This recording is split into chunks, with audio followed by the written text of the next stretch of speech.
رسول الله قد سن الزواج لكثرة النسل فبادر يا أخ الإسلام واخطب ابنة الأصل يزين قدها دين كساها حلة الفضل وأعطى طيب مبسمها عبير المسك بالقول. بسم الله والحمد لله والصلاة على رسول الله. كسر هذا مرة لبعض كسكسك كتب أن حلقتني يقيبتني تدبعات برنامج كان توبرك نواشة بوركة وحن كسر شكلني دورشة حاسكة كسكسك كورنا وحن كسر هذا لني أن صفة تدبعات أي هبونتا إن حاسكة ذو إلا إن أي لطو هذا كل هذه حاسكة الحسب حسبك وحقول جدنا شرفك عبيالك أو يالك إنه قطع حاسكا ومد فمل كذي يدد كذا لا يقانو مد قوس كذي يدد كذا لا يقانو مد لو يقانو وناق يقاني اللي فلك على ذا مد لأك مد لو يقانو إنه إلى اللي سوى علىها عرورته يو هذيك يو حاسكا يو إيديالك يفمل كذا مد لو يقانو وناق مركز جرسيني سيدودي دد كذا فمل كذا أدريال كذا وحي لا شيء ولا لهد دد كذا كوريسو sharafka aabayaalka iyo awooyaashu waa mid kugu caawinayso guurkaada saliimka ah nadiifka ah nabiga salawaatu rabbi wa salaamu alayhi wuxuu leeyahay takhayaru linutafikum fa inna an-nisaa yalidna ashbaha ikhwanihinna wa akhawatihim walaalkeed fiiri maxay yihiin maxay qabtaan noloshoodu waa sidee qaabka u noolyihiin ha ku kadsoomin kaliya inaad jeclaatay muuqaalkeeda ama aad ku farax geliyo aragtideeda ama aad ka heshay hadalkeeda jilicsan iyo wanaageeda way fiican tahay intaas laakiin raadi haddana sharafka aabayaalkeeda iyo awooyageeda iyo dadka ka dhalatay maxaa rasuulka sallallahu alayhi wasallam wuxuu leeyahay annaasu macaadin ka macaadin الذهب والفضة dadku masin way kala duwan yihiin sida ay kala duwan yihiin dahabka iyo fidada dadkuna waa kala duwan yihiin dadka dadnimada waa laga siman yahay sax لكن مبادئ يقيم كدتك أكل دوان ملاش معامل كي هبقن كدتكون وكل دوان جنة قوس كأن مرنا ولا جيلين فرين قوس كأن مرنا ولا جيلين إلا حتى هل هوين ولا فري وقوس أدو في عن قوس كمعني دي كوش إذا وكفها في طيف فرينك قوس بدن الله صفري هواك قوس عن أديك قوها بونن إنها sharafka aabayaalka iyo awooyaalka waxa ula jeedna maahan qabaliyay waxyaabo noocaas ay dadka ka soo jeeday qabiilkeeda sharafku waa mid ku tiirsan oo ku sifeysan at-taqwa ilaahay subhanahu wa ta'ala wuxuu leeyahay inna akramakum inda Allahi atqakum kiina ugu wanaagsan waa midkiina ugu alla cabsiga badan marka ma ahan mid ku tiirsan dhan kaleeto iyo qaab kaleeto waxa la rabaa inuu ku tiirsanaato familkoodu yahay famil ka soo jeedo dad taqwa iyo wanaag iyo alla ka cabsi lagu yaqaan qofku waa mid ku tiirsan taqwada iyo fulinta sharciga taqwada iyo alla ka cabsigeeda sifada lixaad ay karamno xaaska una yeelato waa mid an-nadaafa ninku wuxuu jecel yahay haweeney nadiifad ah haweeney ilaaliso asaga haweeney u habayso dharkiisa iyo caruurtiisa iyo u habayso wax u kala habayso wax u kala dabar waxa la yaab leh in mararka qaar aad aragtid caruur in maxaa la dhahay wasaqdooda iyo fulxumadooda iyo ka yaabisid waxa la yaab leh caruurtaas hooyada dhashay caruur aad u wadid in caruur laamiga laga soo qaado ay yihiin oo meeshan la keenay ama waxa meeshaas ku aragta imaaday maahan waa caruur dad dhaleen nadiifaneen waxa la sheegaa mararka qaar in maxaa la dhahay wiilka gabadha soo doontay oo galaaska biyaha ku cabayo wasaq iyo waxaas uu ku arko maahan haweeneydaas mid ku haboon maahan familka aad waxa ku guursanaysid gabadhaas ku guursanaysid maahan famil nadaafad leh haddii macnaheedu maalintii koowaad maxaa la dhahay aad gabadhaas soo doonatay koob wasaqi wax lagu siiyay ka waran nolosha dambeeyto maxaa ku dambeynaya koob kaleeto wasaqa ku dambeeyso fiiri dadkeeda ehelkeeda walaalkeed iyo walaasheed iyo dadkeeda fiiri dadka gurigaas joogo waxaad ka aqoonsanaysaa nadaafadooda nadaafaduna waa amar madluub ah oo la rabo oo la fiican كتاب إسلام كان كتاب كستو فقهي مركز عدد فرتيس وحركة بحثي كواد إنه هي الطهارة إنه حوالي لقد أهانوا حلها النظافة وصفك السجالات صفات السجالات وحوالي إنه يسمقن قرابة آد كودو إنه يسمقن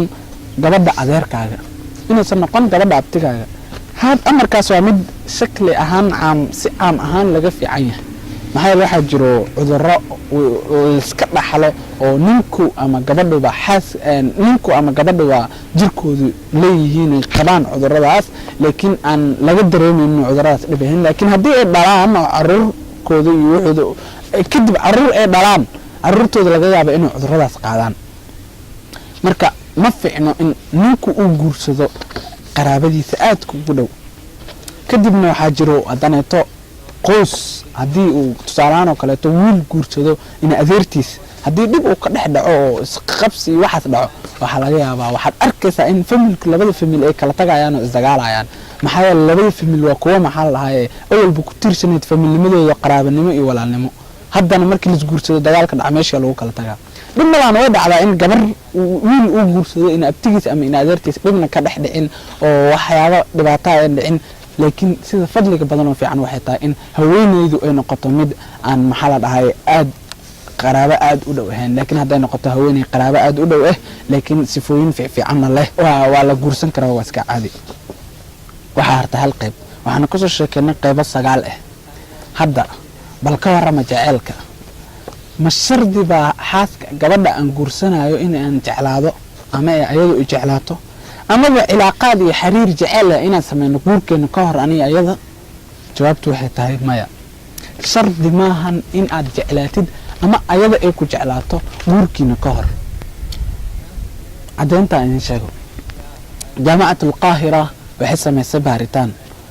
كسا ليسان بورك لسكو بور سيدي جعل قبضو إيميلين اسكو بور سيدي جعل درتيس اسجعلاده كنت بن اسبور سيدي قاركود قارك كلا جعلايان مدو ها سنة أما 2 سنة أما 6 سنة أما 5 سنة كدبنا وحي جورسدين بارتانكو waxaa ka soo baxay natiijo 88% guurkii la isku guursaday jaceelka wuxuu ku soo dhamaaday fureen sida kale tan 70% guurka caadiga ah ee sida hooyada iyo aabaha isku guursadeen sida hooyada iyo aabaha isku guursadeen 70% guurkaas caadiga ah uu guuleystay يعني الحجبار جورك عادي الحجبار أو كل جولة سجورك كلا تأو تعالك كده من إيش هذا ولا عليها سيدي وين وجع لنا يا جبر لنا من لكل من إلا لو مجلسي لو سدح مجلسي سدح عفر كلنا عفيف نما دورسن مركان دهنا تعالكو ومتشو صار يقوس يوحو ناكسن لكن جعلك ماهن متك لو جلايو لاميده iyo beeraha iyo meelaha ama social media la iska dhex sheekeynay waxaas waa wax oo ku raali ahayn nin shariif iyo mid caaqilaba kadibna ila fiiriya aayada Ilaahay subhanahu wa ta'ala kana dhansada macaan kida Ilaahay subhanahu wa ta'ala wuxuu leeyahay wa min ayatihi an khalaqa lakum min anfusikum azwajan fiiriya aayada si isku daba xigxigto ومن آياته أن خلق لكم من أنفسكم أزواجا لتسكنوا إليها وجعل بينكم مودة ورحمة آيات وحلالة آيات إلهي وحاكمت إنه إدين أبوري نففك إنه أبوري حاسس كود رأيوه قرسينيسا كدب لتسكنوا إليها كدب السكون إذا كان شاهلتها كدب وجعل بينكم مودة ورحمة كالكعال إن حريص لحنين إلهي لقايا جعل كالكعال كاسي إن حريص تاس وحيمانا ينقورك كدب maahan guurka ka hor guurka wax ka horeeyo maahan jacayl waa wax la isla jilay iyo been la isku sheego laakiin guurka jacaylka iyo kalgacalka saxda ah guurka kadib uu imaada kadibna fiiriye erayga wajacala ilaaha ka yeelay jacaylkan waa iyo kalgacalkan naxariistan waa mid Ilaahay subhanahu wa ta'ala oo qalbigiina geliyay maahan wax aad jilaysaan ama aad sameeynaysan waa mid Ilaahay qalbigiina geliyay ee Ilaahay idinka yeelay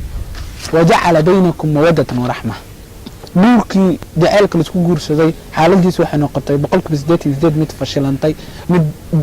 burburtay mid furiin iyo qajajac iyo dagaal ku soo dhamaatay guurka caadiga ah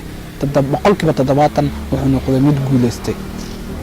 kadibna hadana waxa jirto farqi weyn oo u dhaxeeyo al-hubb wal mawaddah jacaylka iyo kalgacalka ayadu waxay leedahay waja'ala baynakum mawaddatan wa rahmah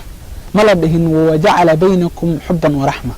وما فرق يقول مودة والحب جعلكم وعاطفة قلبي لكن جعلكم والسلوك يحرقا قفك كسر ظاهره waa maxay faa'iidada ay leedahay haddii aad jeceshahay laakiin xuquuqdeeda aan ilaalinayn haddii aan ku jeclahay laakiin aan ku ilaalinayn xuquuqdaada aan ilaalinayn waa maxay faa'iidada xaas ninkeeda jecel laakiin mas'uuliyadda gurigii iyo carruurtii aan samaynayn dhaqan ma lahaayo laakiin caadifad bas aan hayna anaga maxaa waaye faa'iidada ay leedahay ninka dhahaya xaaskeeda waa ku jeclahay laakiin markuu xanaan qaadana tumaayo markaas jecel noocee waay annaga waxaa rabnaa galgacal ilaahay subxaanahu wa tacaala wuxuu leeyahay wajacala baynakum mawadda kadibna aayaddu waxay leedahay waraxma naxariis waxaa jira xaasas nin iyo naagtiis isla nool 20 sano 30 sano 40 sano 50 sano laakiin jecel oo jirin naxariis jirto wuxuu ku leeyahay haweeneydan waan u naxariisanaa aniga ayay ilaalisaa carruurteeda ayay ilaalisaa maxaa ku jaban haddii aad u naxariisto gabadhuna waxay leedahay ninkan anigoo ilaaliyaa anagoo dhowraa carruurteedoo dhowraa anagoo kala haayaa haddii aa ilaaliyo maxaa ku jaban walaalayaal kuwana waxay ahaayeen sifooyin 10 ah doorashada xaasku waa amar aad muhiim ah waxaan kaaga digayaa inaad ku kabtoonsid eray ama dhoola cadeyn ama aragti lagu wacay ku baraarug qodobadan sifooyinkan 10 ee al-islaam wa salaaxu wal wa'yu iyo xishoodka iyo taaca kadibna al-hasabu wal jamalu wal nadaafatu in aysan noqon qaraabo aad kugu dhow kadibna jaceelku wuxuu noqonayaa mid ilaahay subxaanahu wa tacaala qalbigiina ku arood ku beero haddii aad wanaag ku kulantaan insha Allah waxaanu kulmi doonaa xalaqadaha kale ee barnaamijkan tababarka nolosha guurka. Assalaamu calaykum waraxmatullaahi wabarakaatuh.